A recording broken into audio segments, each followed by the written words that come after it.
Good evening. Tonight, got a couple things to share with you. I have a cigar that is designed to go with bourbon primarily. However, I'm going to take a different path tonight. Because of the nature of this cigar, I think I'm going to pair it with a Scotch.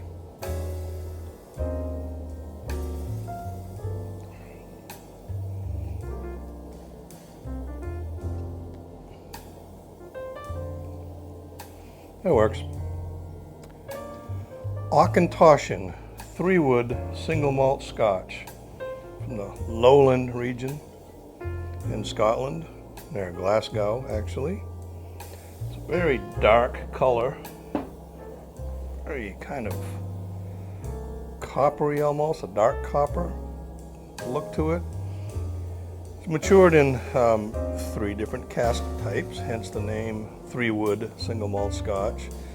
Starts off with American bourbon casks, then Spanish Oloroso sherry casks, and then finally Pedro Jimenez sherry cask, which is seems to be a popular cask to use for making whiskey.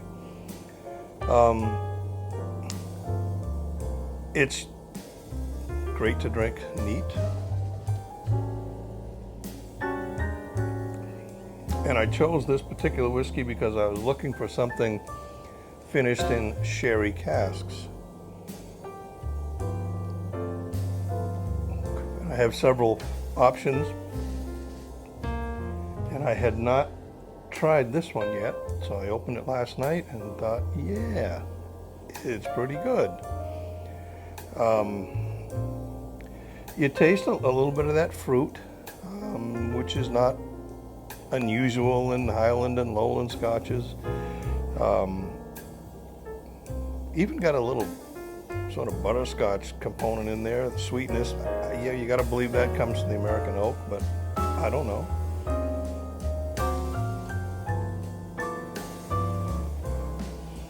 It's a pretty refreshing Scotch. 80 proof. Auchentoshan was established in 1823 near Glasgow, and they introduced this 3-wood Scotch in 2002, and I believe it's been a staple for them ever since. I am pairing it with a diesel. Now, I just did a video on a different diesel cigar. This one is called a Whiskey Row Sherry Cask. It was actually developed in conjunction, a cooperation with the folks that make Rabbit Hole Bourbon, and they actually use barrels that are used in the Rabbit Hole Bourbon aging process to age these cigars in. And these barrels actually were first used for Rabbit Hole Bourbon, then the Pedro Jimenez, that guy again, is sherry, and eventually they landed in Nicaragua, where they were used to age these cigars. It's a dark Connecticut broadleaf wrapper, very nice looking, very elegant looking, Nicaraguan fillers, and it's the Brazilian binder that actually has been aged in that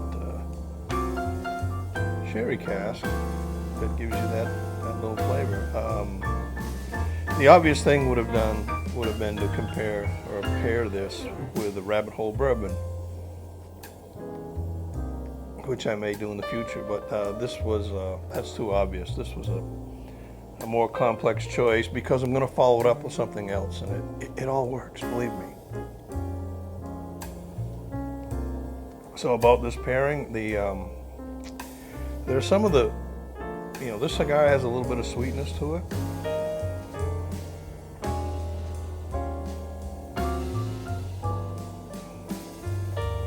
Sweetness from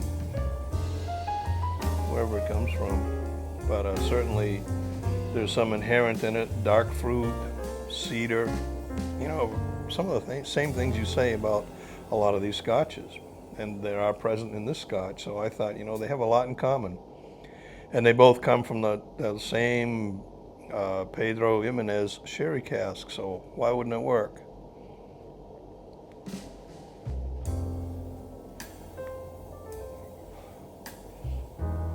So trying the cigar first.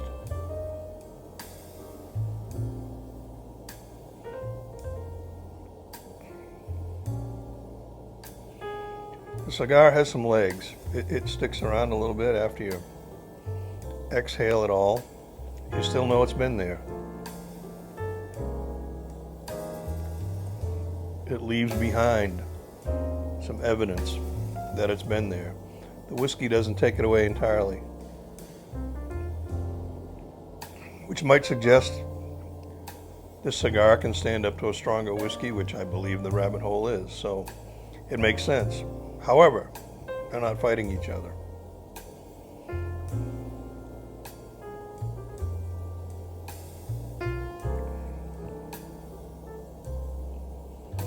Pleasantly surprised that this Scotch, again, lingers a little bit.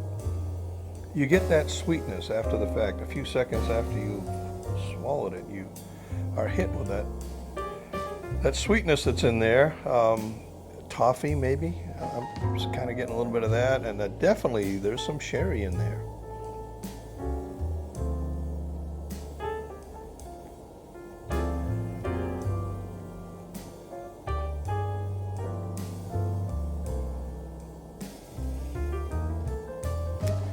I guess once again, I kind of like the idea of the sherry first and then the cigar. The interesting thing when you do it that way is the cigar really amps up the lingering notes from the Scotch. It really does.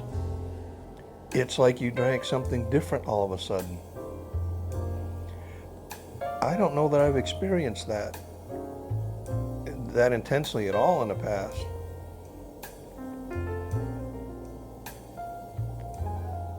With any other combination. That's interesting. I'm going to try it again to make sure it isn't, that it's real. Is it repeatable?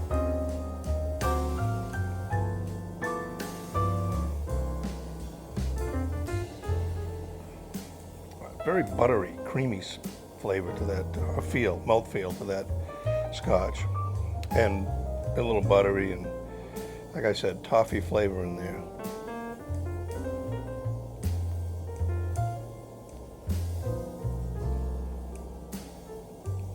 Yeah, definitely. You get a little hotness all of a sudden when you mix the two together. A hint of pepper, very little. I don't know where that's coming from because nothing I saw about these made me think that would happen. Dare I say this whiskey is very smooth. Yeah, I definitely taste the influence of the oak in the end, especially after it lingers.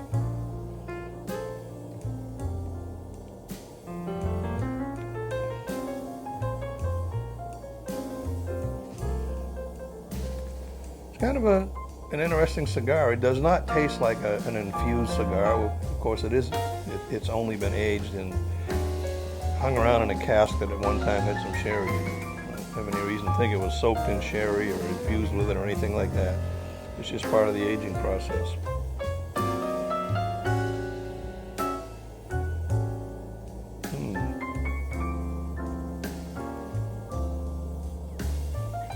So the other thing that you can do with the Scotch and the cigar, of course, and it's, as I understand it, a tradition or a traditional drink in the old country. They call it an hauf and an hauf, an hauf and an hauf, hauf and hauf, half and half, if you will. And what that refers to is a wee bit of whiskey, about half a shot maybe. It's hard to translate all of the different measurements. As I was reading about it, I got confused. Basically, consider it something like an ounce to an ounce and a half of Scotch. and they pair it with an ale. Tennant's ale is the traditional, but every whiskey website, it seems like, has a reference to the Auchentoshan drink, and they have different variations. In fact, Auchentoshan has a recipe for making a cocktail with it, and it kind of looks like an old-fashioned to me, except you actually pour the ale in the glass. So what I've got is a local pale ale called Basement Pale Ale. I don't believe I've ever had it. It's kind of a special release from a local Alamo. We're in San Antonio. Everything is Alamo. Alamo Beer Company. This was made in cooperation with some other folks. Basically, it's a pale ale. And what you're supposed to do is drink a small pale ale, like a 6-ouncer. That might end up being 6 ounces. Nope. Now it will be. And the idea is very different than what we do. There are many versions of combining spirits and beer. Examples would be in Ireland, of course, the Irish car bomb, where you drop some Jaeger and Guinness, I believe. You drop the shot glass in the beer glass. When I grew up, a popular drink was called the depth charge, or the depth charge, as we called it. And that is a beer, and you drop a shot of Drambuie in it, and you get a very sweet concoction. This is a little different. And another version, of course, here in the U.S. is the old Boilermaker, right? A shot and a beer. I remember seeing shift workers going into bars, being in bars in the morning as they got off shift, stopping in for a beer and a shot, calling it Boilermaker, and they would typically, and it would be what they call a pony, a 6-ounce beer or so, and they would throw down the shot and chase it with the beer, and have a couple of those and go home. This is uses the soap, there's a bunch of different things in here, but they call it Sobro, really because of the hops, the Sobro hops, which are an aroma type hop. And there are some other hops in here as well.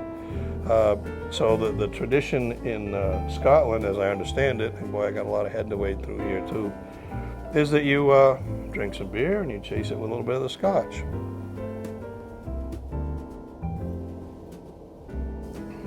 Oh, that has a very fruity, citrusy character, very fruity character, laden with citrus. Try saying it that way.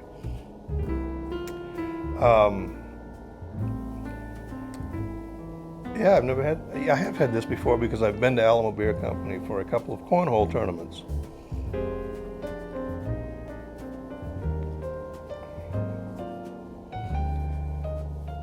No problem with this ale and this cigar. Well, let's try the Auchentoshan.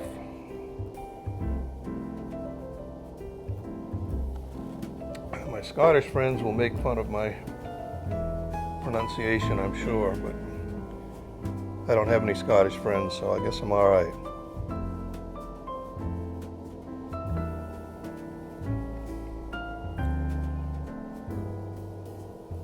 That's kind of neat. Drinking the ale first almost softens up the effect of the Scotch. The citrusy nature of this is almost overwhelming compared to the level of citrus that you're going to get in a whiskey.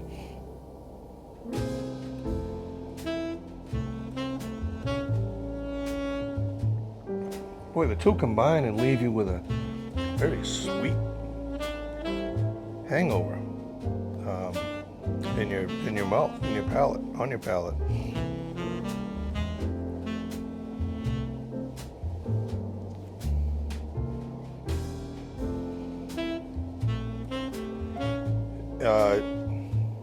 Very smooth, very seamless transition then to the cigar. So now we have a couple of options. We can find out that this Auchentoshan 3-wood is a nice friend to the diesel Whiskey Row Sherry Cask cigar. Again, not a super expensive adventure, although this Scotch is not a bottom shelf one by any means. We're looking at $70 locally for this, and this cigar is about $8.30, $8.35. So the cigar and the whiskey are a $12.50 experience. Now, if you choose to bypass the Scotch and just go for the hauf, if you're only talking 6 ounces of beer and a small shot, I'll consider we're using a full shot. $3.60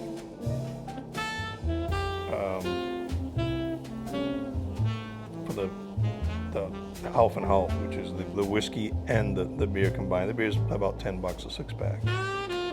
So you add the cigar and you're up to about $10, a little over $10 for the pair. So you're not going to save a whole lot of money, but it's interesting. And this ale is refreshing. Pale ales to me tend to be refreshing, especially the ones that have this citrusy note in them.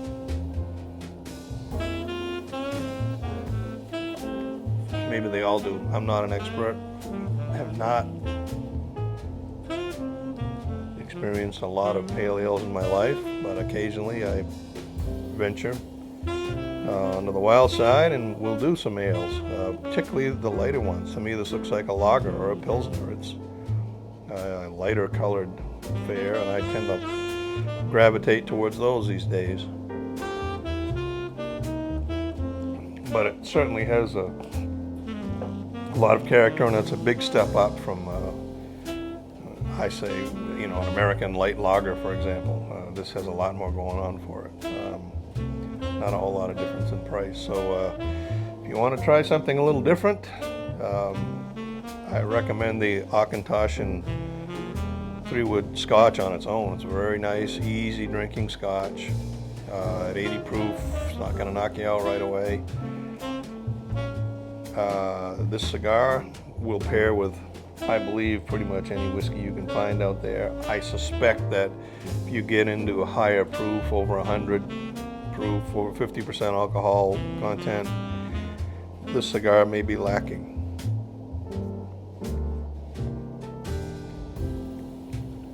It's certainly no more than a medium strength and a medium flavored cigar.